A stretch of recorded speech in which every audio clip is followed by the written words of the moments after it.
Nancy Mimless. Good evening, my dear. What are we chatting We are about today? reviewing CMU's The Full Monty. Oh my, okay. The Full Monty. I recall this. There was a film of the same There was a name, film. yeah. There was a film in 1997. It was a British film set in Sheffield, England, starring the guy who plays Rumpelstiltskin in Once Upon a Time. Wow, you've got your facts I know, because I love that movie. No. And then it was on Broadway in 2000 with Patrick Wilson in the cast. So which came first, the film or the musical?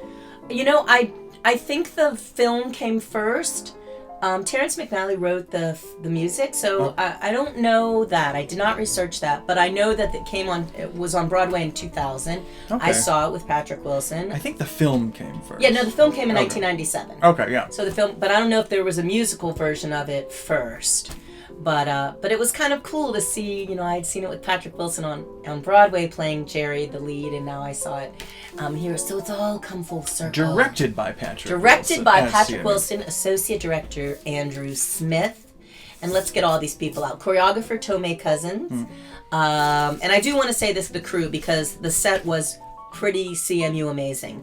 The scenic design was Lex Gurnon, a lighting design Patrick Hayes, sound design Dan Neal, and the live orchestra was amazing. Music director Thomas Douglas. So lots of exciting things. I think for Patrick Wilson it was a great thing to come back to his alma mater and do a show that he had a personal connection with. And it was very well directed. It was the first show I'd seen at CMU in a long time that was spot on, top notch, true to the script. Nothing crazy outside the box, nothing cerebral where you're going, wow, I wonder what that really meant. Nope. Here's the story. Straightforward theater. 6 unemployed steel workers, desperate for money, have no sense of dignity or self-esteem because they can't, support their family. One guy gets the idea, hey, I just saw my wife and my girlfriend and all these people at this party, and there's a stripper. How hard could it be?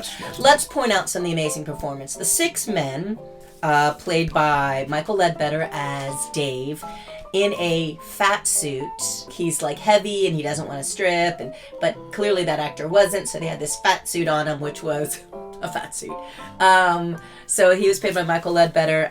The lead, Jerry, is played by Nick Sachs. Horse, which is the black man who sings Big Black Man.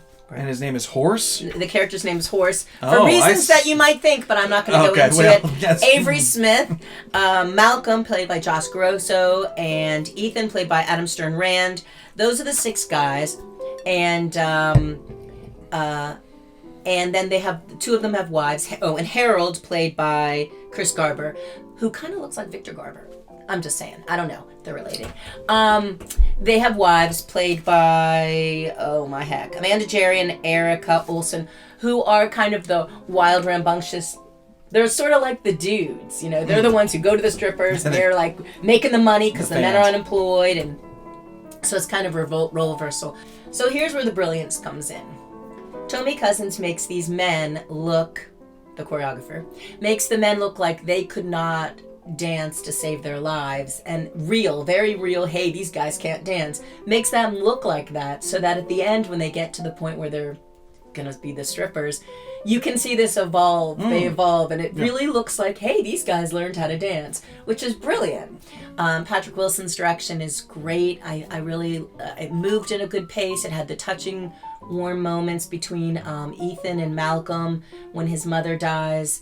There's a lovely moment there. There's a couple of moments that are just perfect, like the set slide in and this backdrop. It looks like a factory. There's even a half car for the scene where he's trying to kill himself in the car. There's like the front of a car wheeled on stage. But here's my standout songs, because I know you're waiting for the standout songs. So here's my standout songs. My favorite song is You Walk With Me, which is a ballad between Malcolm and Ethan, where they're forming a relationship, these 2 guys. And it's also at the death of his mother's funeral. Beautiful.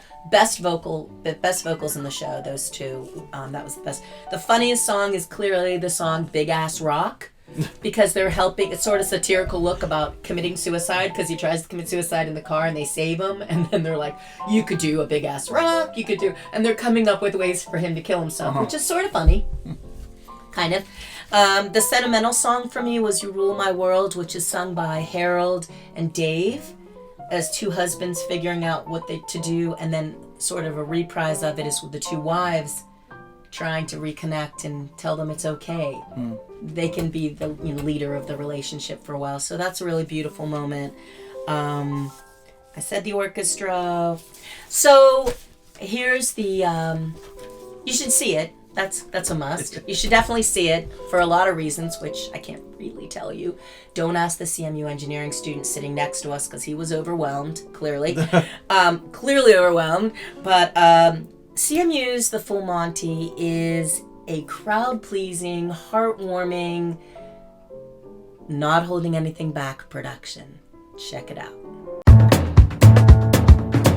You said there were touching moments. Did that cost extra?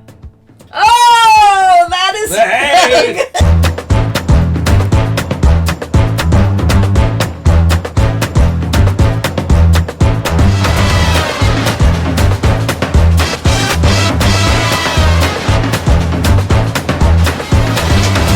I think that more nonprofits should adopt ideas like this as fundraisers. Strippers? Yeah.